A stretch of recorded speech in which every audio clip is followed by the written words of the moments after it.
Welcome to the Karen Kenney Show. Hey, you guys, welcome to the Karen Kenney Show. I was just, oh my God, apparently I was just recording myself and I didn't even know it. And we're back. Okay, you guys, listen. This is, I think it's episode 239, which still just kind of blows my mind. And I think I want to call this one the 4 stages of learning, or the 4 stages of competence, but maybe I'll just call it the 4 stages of learning. And I want to talk about it. I'm going to, of course, tell you a little story, how it came to be, and then how we can apply this sucker to our own lives, because that, to me, it's like just sitting around talking about shit doesn't really get us anywhere. I think that there is a time and a place for just talking, right? Receiving information, listening, and all that stuff. But if we actually want to create any kind of change in our own lives, then we have to have some sort of implementation, some embodiment, some action. So I'm going to talk about like how we can apply this shit, perhaps. Okay, so first of all, if you're new to the show, welcome. I'm wicked happy to have you here. Thank you so much for, I don't know, listening to your friend and clicking the link they send you, or making time in your life to check this out, or however you got here. I'm so grateful and happy that you're here, and thank you for sharing some of your time with me. Loyal listeners, you know, hardcore, I love you big time. So thank you also for continuing to support the show and sharing it and leaving reviews. And if you haven't done that yet, that's a great little way to show this, the little show that can. That's what I always call it. It's a little show that can. Chugga, chugga, chugga, choo, choo. It's one of the great ways that you can help me is to leave a review, leave a rating on Apple Podcasts, and then also continue to share it. So just thank you so much. Okay, let's dive into this. So recently I was asked to come and speak to my friend's team, and it's always an honor. It is a delight. First of all, it is a delight, and it is a happy honor when I get asked to come into other friends' group coaching programs, or to speak at their events, or to speak on their stages, or go on to their podcasts, or to come into, you know, whatever, their employees, their whatever, and get to speak to them and share a little of what's on my heart and mind, and try to be helpful in the best way possible, and to get to serve people. And to help people learn new things. That's always wicked exciting to me, right? Hence why we're talking about learning today. And back in the day, you know, I used to work at monster.com, and I'll tell you a little bit something about that in a second. But because I was asked to speak at my friend's, you know, thing, afterwards, one of the things that somebody said to me is like, you know, this seems so easy to you, like just kind of like talking and like sharing and like storytelling and connecting the dots for people and holding space for people, whatever. It can feel like, it seems like it's really easy for you. And when they said that, it occurred to me that in some areas of my life, I have what is called unconscious competence. And that's what we're really going to be diving into today, those 4 stages of learning. But before I go there, because I mentioned it, let me complete the thought. I used to work for monster.com, and some of you might remember that monster.com, you know, it used to be, the way that I always thought of them is, oh, they were the people that helped you find a job or whatever, right? So monster.com used to pay me to go into high schools all around New England and talk to high school kids about how they learn, like in learning how they learn. And I think, like, are they audio learners? Are they visual learners? Are they kinetic learners? Are they all 3, right? And maybe I'll do a whole podcast about that another time. But I think knowing how we learn is incredibly important, which again, I'll do a podcast about it. But today's episode is also about the 4 stages of learning, how we go from being incompetent to competent, what these different stages are, and where you might find yourself in some areas of your life. And it might be with skill sets that have to do with your job, like your work. It might be in skill sets with how you communicate with your sweetie or your children, or in your friendships or relationships. It might be, you can apply it to whatever, like anytime you're learning something new. And this is actually would be a good one to watch, because I'm going to be just holding up a couple of little graphics that might be fun to see, or to get your eyeballs on. So the 4 stages of learning. So this is a model. Let me look at my notes here, because I always like to give credit. You guys know this. Okay, so here's the thing. So the 4 stages of what I'm calling learning, or the 4 stages of competence. It's often attributed to a guy, a psychologist named Abraham Maslow. So, I'm not going to spend like 19 hours, like going down the rabbit hole. So I'm just going to tell you what I discovered in my own research, right? So often attributed to American psychologist Abraham Maslow. But this particular concept, the 4 stages of competence, it was apparently first mentioned in 1969 by a management consultant. His name was Martin Broadwell. And Martin Broadwell basically came up with this, let's call it this hierarchy of learning or whatever, based on 4 different types of teachers. So he was using this to describe the 4 different types of teachers, or to characterize them, okay? But then a little bit later on, these things also got incorporated into a life skills training course by a dude named Paul Curtis and Philip Warren. So basically, this is like a psychological model that describes the progression from being incompetent in a skill, right, a specific skill, to being more competent, or to becoming fully competent in it. So we're going to talk about the 4 different layers. Now, for me, you guys know how I feel. If you're a longtime listener, you know how I feel. I don't feel like there's any better investment you can make in knowing yourself than in knowing yourself, and really coming to understand yourself. Why you do what you do, think what you think, say what you say, believe what you believe. Why do I tell these stories? Why do I have these patterns? Why do I have these habits? Why do I have this conditioning?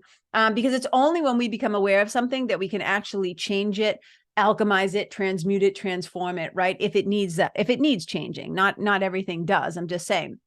But to me, to be able to invest time in understanding yourself, and who you are, how you came to be, how you want to be, who you're going to be, what actions you're going to take, but really understanding your own psychology, and understanding where your skill set like lies in certain things. To me, this is wicked important. It's also wicked interesting. So if it's not, I don't know, maybe you'll stop listening now. Maybe you have better shit to do. But for me, I find this shit fascinating. So I hope you'll stick around. So I'm going to just name the 4 stages individually, and then we're going to dive into them a little bit more. Okay, so remember, this is the 4 stages that people go through when they're learning a new skill, or they're learning something in a new area of knowledge, right? It consists of these 4 stages. Number 1, right? And I have little nicknames for them too, right? So there's stage 1, which is unconscious incompetence. Unconscious incompetence. And this is where most of us start. Most of us start here in a state of what I would call like ignorance. This is when we're like a total novice, okay? And we're going to circle back and dive more deeply into each of these.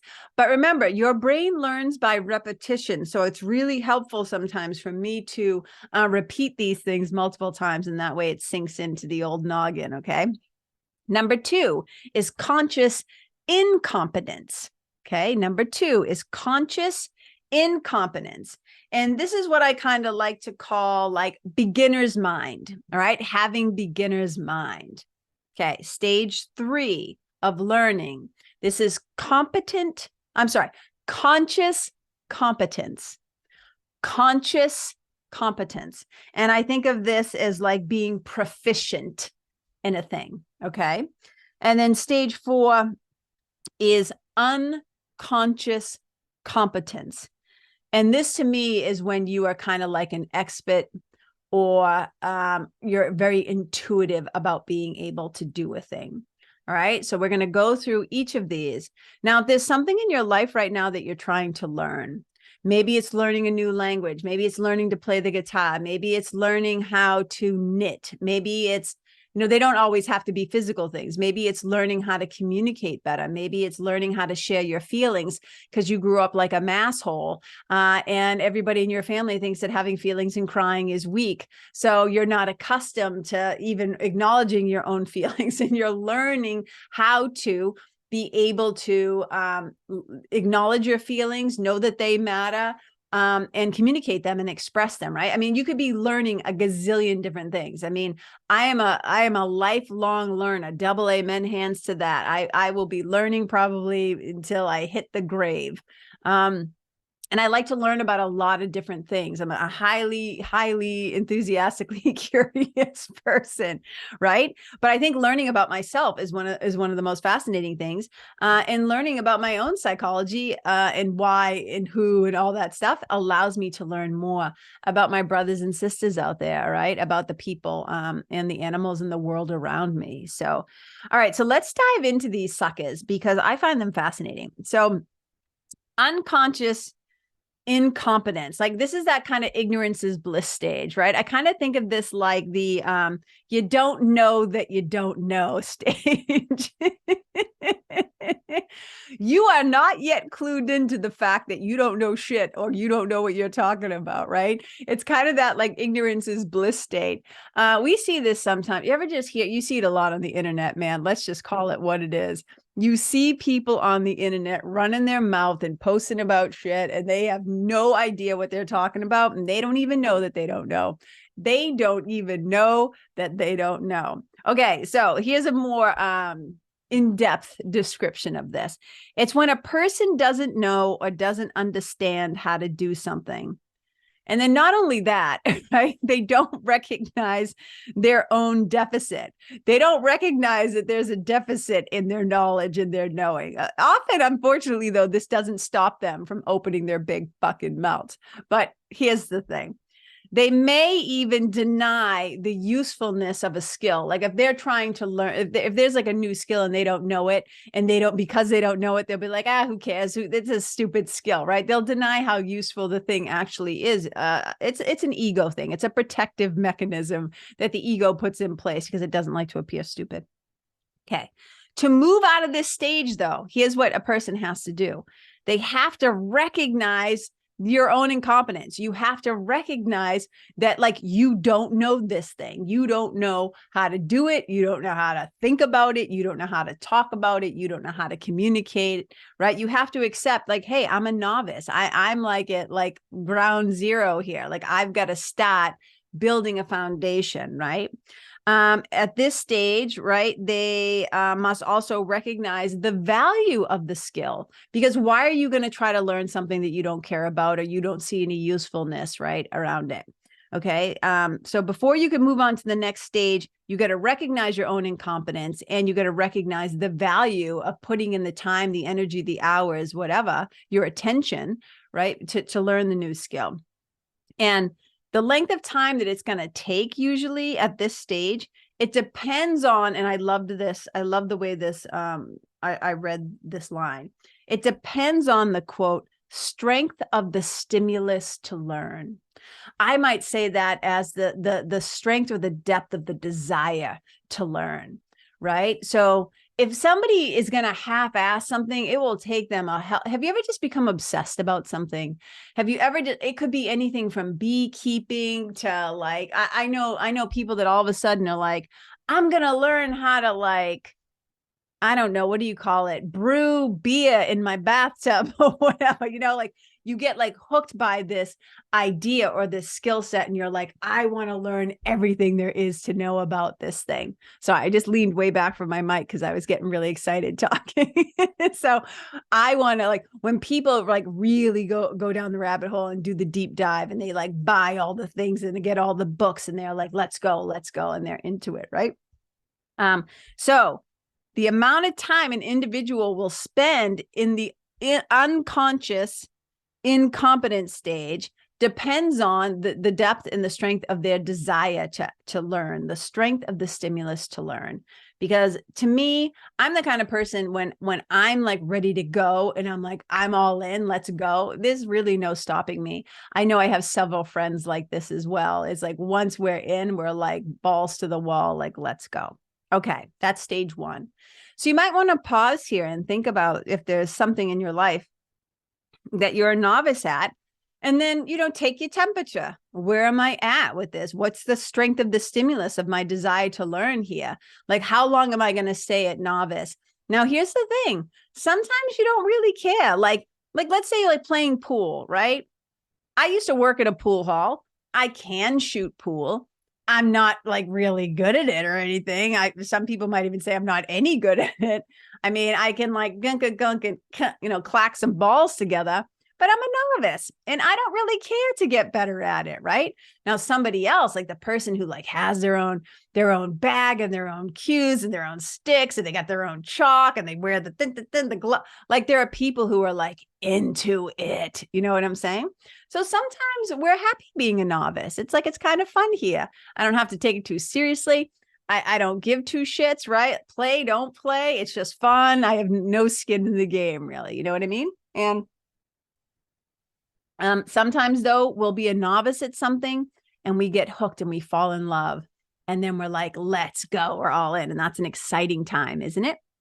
Okay, stage two, conscious incompetence. This is that beginner's mind stage. And I call this one, I love this one. You know that you don't know.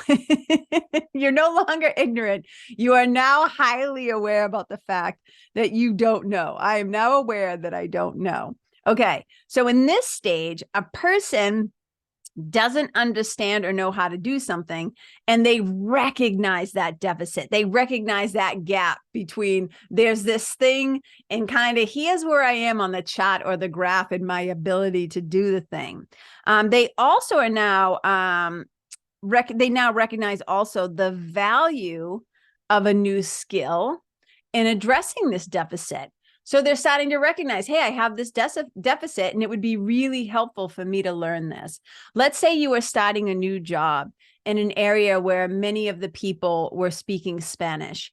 It might behoove you. You might become aware like, hey, yeah, I can, say el baño, like I can ask for the bathroom, or I can ask, que pasó, or like you might have very limited working language skills. And it might occur to you like, hey, this is a deficit and it would be valuable for me to pick up the pace and get a stronger skill set here, right?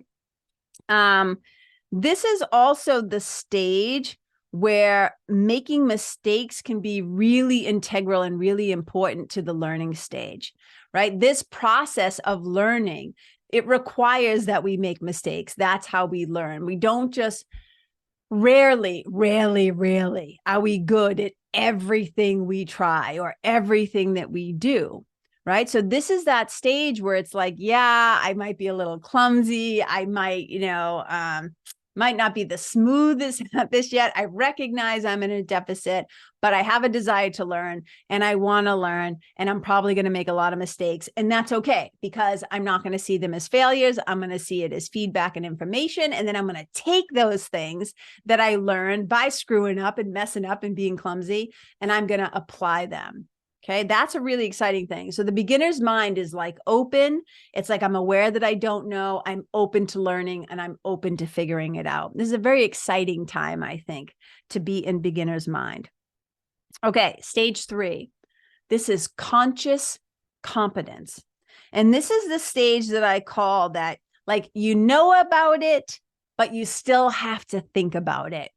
So imagine that there's a skill, right? Where let's say you're trying to learn how to, I don't know, I'm going to pull something out of my ass, like learning how to change a tire, right? Somebody has shown you, like your dad, your grandfather, your auntie, somebody who's good with cars, whatever. They've taught you how to change a tire, how to change a flat. Okay. And you're like, I know how to do it, but I like have to have my notes next to me, or I have it in my head, but I really got to think about each step that I'm doing. Like I remember when I first learned how to snowboard back in California, back in the day. And I was not a good skier. I did not really like skiing, but snowboard like felt fun because I used to skateboard as a kid, right? I was a hardcore tomboy. I used to love to skateboard. And so I already kind of had that muscle memory in my body, but I still had to really think about like, this is how I stop. This is how I turn. This is how I like, like whatever. This is how I fall, right? You have to learn how to fall because we know mistakes are going to be a given in the learning process, right? So I could do a thing, but I still had to really think about it. It's kind of like riding a bike when you're first learning to ride a bike, and if you're lucky enough to have a parent or a cousin or a sibling or a guardian or somebody who, first of all, you have a bike, right? If you're lucky enough, or in a socioeconomic situation enough, or you get a hand-me-down from your older brother or whatever, right? And you have something to learn on. And, while they're behind pushing you as you're finding your equilibrium, as you're finding, right, your ability to balance in where you are in space while you're moving, and they're yelling things like, keep your arms steady, keep your eyes forward, now pedal, pump with your legs, pedal, right? So they're calling out all these instructions and you're like, oh, I know how to do it. But I still kind of have to think about it a little bit, right? So you're more in this level, I call this is when you're proficient, right? You know how to do a thing, but you're still got to be really present and really pay attention and be conscious. So you're using the conscious part of your mind, the front part of your brain, where decision-making happens and your problem solving happens. And you're like kind of oftentimes like working things out in the front of your head. Okay. So in this stage, this is the I can do it, but I still have to think about it stage. Okay. So you're now aware that you're aware that you know how to do something, but you're also aware that I got to pay attention when I'm doing this thing. So the person at this stage, they know how to do something. They understand it. At this stage, things can be broken down into steps, but there is still like heavy conscious involvement in executing the skill. Okay. Demonstrating the skill or the knowledge that requires concentration. If this is broken, so let's say you're demonstrating this skill, or you're like trying to demonstrate that you have the knowledge to do this thing, right? It still requires concentration. And let's say somebody interrupts you or you forget the steps or whatever, you're going to lapse right back into incompetence, conscious incompetence, right? So you're proficient, but you're not quite able to just kind of like do it like boom, boom, boom, boom. Okay. Then we go to number 4, which is what I was mentioning at the very beginning of the podcast. This is like a sweet spot, this one. And in stage 4 of learning, this 4th stage of competence is unconscious competence. And this is when you know this stuff so well that you don't even have to think about it. This is when you become an expert. This is when things become really intuitive and you know your shit down pat. You know it so well that you can just do it in an unconscious way. And whenever I think about this, I always think about my sweetie, right? So many of you know that I am my sweetie. I'm married to my sweetie, Chris Lesta. And Chris is a professional musician, right? He started playing music when he was like 3 years old, and he started banging on pots and pans, and he got his first little drum kit, and he went on to play bass and guitar and keyboards and mandolin and like the guy is just he's a multi-instrumentalist. He's a singer, he's a songwriter, he's a producer. Now, when he's sitting around, which is every day, like right now while I'm recording this, he's downstairs. He's actually downstairs working on a cool project right now, but he's downstairs playing music right now. It's coming up through the vent. I can hear it. But he, while I'm talking to him, let's say he's sitting around the living room, he always has a guitar out. And so while he's talking to me, he can just like noodle around and play music and play songs while he's engaged in a conversation, because his skill set in his hands is so unconscious at this point, right? That he can just do that while the front of his brain is having a present moment conversation, right? So the hands are just automatically, intuitively, right? Expertly doing their thing. you might be at a place where you can drive without really thinking about it. It's really a form of being hypnotized when you go into trance. And I often say to people, people get really nervous around hypnosis. I'm like, but you go in and out of hypnosis all day long. And I often say, if you've ever driven somewhere, especially someplace that you drive every single day, to and from work, to and from the gym, picking up your dog at doggy daycare, picking up your kids from your babysitter's house, whatever it is, whatever the thing is, right? A lot of times you'll be driving and sometimes you'll be aware that you got to the place and you're like, I just don't remember the last 5 miles. Because your subconscious, your unconscious was actually driving the car while the front of your brain was doing whatever it was doing, making a grocery list, like working out a problem, thinking about a show, like reliving something, whatever it was, planning something. So unconscious competence. This is when a person has like so much practice with the skill. You've often heard, or maybe you haven't, but some of you have heard about, it takes about 10,000 hours to really become an expert at something. And that's 10,000 hours of like reading it, practicing it, breathing it, applying it, embodying it, right? The whole shebang before you really become an expert at something. So this is when a person has had so much practice with this, with something that it becomes almost like second nature. Like it's just wicked easy for you. You don't even have to think about it anymore. So you might just pause right now and think of something. What's something in your life that you have total unconscious competence around?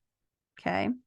This skill can be performed when you're doing other stuff, right? While you're executing other tasks, while you're doing other things, this thing so deep in your bones. It's almost like in your DNA at this point that you can just do it without even thinking about it. And at this point is when you may, because not everybody can, but you might be able to also teach it to others. That's how proficient and expert-ish, right, you are in this case. Depending on how it was learned, when it was learned, right? This becomes the stage of when you might now be able to take your expert, whatever, skill set, knowledge, whatever, and now pass it on to others, which is a pretty cool thing. So I'm sure in all places of your life, you are in different stages of this. Unconscious competence, this is when you're a novice. This is when you're ignorant. This is when you don't know what you don't know. Conscious incompetence, this is when you're in beginner's mind. This is when you know that you don't know. Like you're aware, like, yeah, I don't know this thing. There's a gap here, right? Number 3, conscious competence. This is when you are really proficient. This is when you're like, I can do the thing, but I still got to think about it.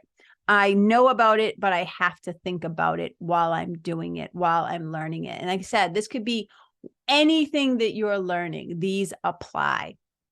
And number 4 is unconscious competence. And this is when you are an expert. This is when something just becomes really intuitive. You know it so well, you don't even have to think about it.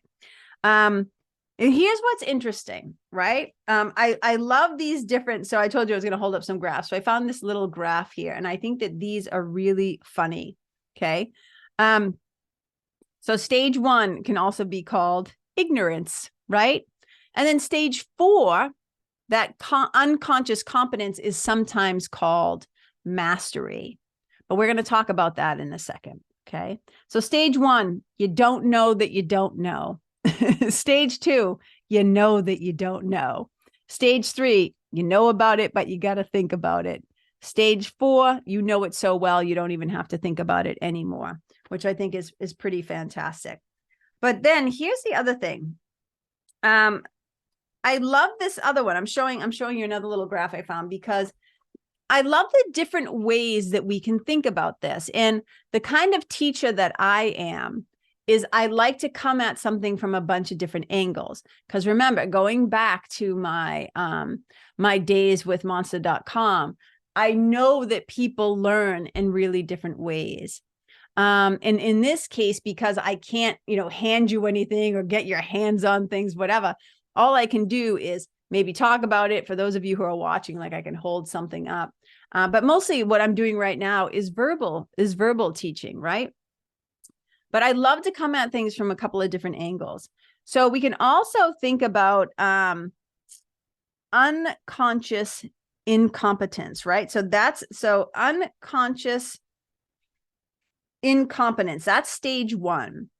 Another way to think about this, you know how they sometimes say ignorance is bliss, right? That phrase, ignorance is bliss. So you could also maybe think of that place as comfort. This place where you don't know that you don't know, and you're nice and comfortable with your opinions, and you're nice and comfortable with like your ignorance, right? So that could be a place of comfort. But when you go into stage 2, when you start to move into, as you're learning, this conscious incompetence, like you start to become aware that you don't know, what that can trigger sometimes for people is insecurity. They start to get a little nervous. They start to get a little scared. They're like, oh shit, I could get fired because I don't know this, or I'm going to make a mistake. Oh my God. Like you see, sometimes I have a lot of nurses in the family. And I've also talked to people who are in healthcare, and they're like, oh, when you're first learning to like try to find a vein to give somebody like an IV line or something, and you're like, oh my God, like I've practiced this a bunch of times, but I kind of know that I'm not the best at this, right? So there can be like times when we have a little bit of insecurity. When you move into conscious competence, this is when you're more proficient, right? And you're like, I know this thing. I know how to do this thing. I still have to think about while I'm doing it. But we tend in this place to have confidence, right? I have the training. I have the skill. I put in the hours. I know how to like do this thing. And I'm continuing to learn. So I have confidence in my ability to learn and bounce back from mistakes. And then there's the last one, right? Which is unconscious competence. And this is when you start to feel more a sense of security because you trust yourself. It is so in you that you don't even have to really think about it anymore. And I think we all in this lifetime, have at least one thing that we are unconsciously competent about, where it's like second nature. It just flows through you. You don't overthink it. It gets quiet in your head and you just do the damn thing. You don't have to worry about it. You're like, give me the thing. I know how to do this.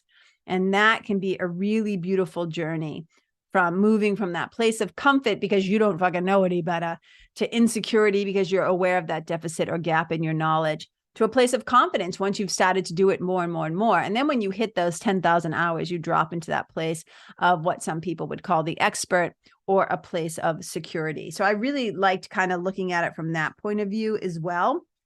And then let's see. Yeah. The last one I want to talk about, this is kind of like the bonus one. So remember I called it, so let's call this one stage 5. And this one is what we would call, or is called, right, reflective mastery or reflective competence. Okay, so unconscious incompetence, number 1. Number 2, conscious incompetence. Number 3, conscious competence. Number 4, unconscious competence. And number 5 is reflective competence. And this is when you have mastery. This is when you kind of become like world class. This to me is like Bruce Lee level. That's how I kind of think about it, right? This is like Yoda level. This is like people who are masters of their craft. They are masterful. But what they have between step 4 and step 5, or stage 4 and stage 5, what they don't do is they don't get complacent. They don't stop at unconscious competence. They don't just stop and say, oh, I know everything. I'm an expert now. Because to me, that ends up putting us in some ways back in ignorance, because we can become stale. We become complacent. We stop learning. We think we know everything, right? We lose our curiosity. We lose our beginner's mind. We're not open to seeing things from a different point of view. So this is when you know when to question your intuition. This is when you know how to eliminate errors. You are so masterful at this that you, how do I say this? You're so fucking good that you know to keep learning. You're so wise at this point that you know that there's always still more to learn. So it can be really tempting when you hit unconscious competence, and we see it a lot. I see it a lot in the arts. I see it a lot in the coaching world. I see it a lot in the entrepreneurial world. I see it a lot with writers or yoga teachers or whatever, is they just kind of rest on their laurels. Now, I'm not saying there's not a time and a place to not be ingesting new information. I think practice, practice, practice, practice, right?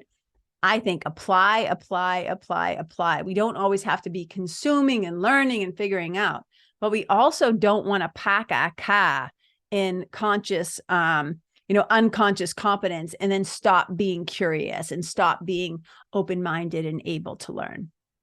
So you guys, I hope you recognized yourself somewhere in here. I hope that knowing that there are different stages of learning, that it inspires you or excites you to keep learning, to want to improve whatever your skill set is. As my friend Walter Norton says, #let's get better, right? This is what the work that I do is all about in the Alchemy, my group coaching program, and in the Quest, my one-to-one work, right? And when I have retreats, like my retreat, Own Your Magic, that's coming up in November. You can find out about all of those, KarenKenney.com. You'll just see them all on the homepage. This work is all about, a friend was joking the other day, I said, like, this is like Be a Better Human school, right? So we don't want to just get complacent and be like, oh yeah, know that, been there, done that, right? Like, it's like, no, let's keep our minds open. Let's keep our minds young. Let's keep our minds in wonder. Let's keep our minds in curiosity, and stay open. Forget everything you think you know. And I don't mean forget it like literally like wipe it from your mind, but be willing to be surprised. Be willing to learn from somebody who is just learning. Because it's just like why people say, like, when you have babies around or little kids around, they invoke a sense of wonder because you're looking at things through fresh eyes and new eyes, and it can be a very exciting time. So you guys, I hope this was helpful for you in some way. It is always my intention that when I do a show, that somehow it will either educate or elevate or enlighten or entertain or evoke emotion and connect in some way, right? So I hope this has been helpful. It's been wicked fun to talk about. And I'd love to know, what are some of the things that you have unconscious competence about? And what are some of the things that you're learning? Like, what's lighting you up these days? What's floating your boat? What's tickling your fancy? What are you excited about? Drop a line. I appreciate it. You know, when I did the episode on eye color intervention, a few of you actually took the time to send me colors of your eyes and tell me what you thought your eye colors was. And it was wicked fun. And I always love hearing from you guys. So thank you so much. So I hope you have an awesome rest of your day. And wherever you go, may you take your smarty pants brain and your beginner's mind with you. Wherever you go, may you leave yourself and the people and the place and the planet and the animals better than how you found them. Wherever you go, may you be a blessing. Bye.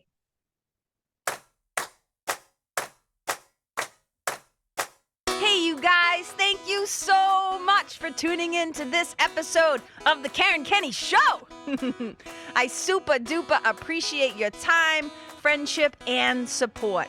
And look, if something that I shared from my heart today somehow landed in yours, I'd love to hear about it. So please tag me on Facebook or Instagram or IG stories or wherever the cool kids are hanging out these days, and let me know what your favorite part was or what you found most helpful. You can find me over at Karen Kenney Live. That's Karen, KenneYlive. And if you're digging what I'm saying and you want to hear more, I'd be wicked grateful if you could go to iTunes and subscribe and leave a review, because you guys, that's how you'll help me to keep spreading the love. And if you can think of someone that could benefit from hearing this episode, please share it with them. I'd also love to stay connected with you. So if the feeling is mutual, please go to KarenKenney.com/freebie and download my free guide to building your spiritual team. Until next time, my brothers and sisters, keep living in the fearless flow. Know that I see you, I appreciate you, and I love you. And wherever you go, may you be a blessing.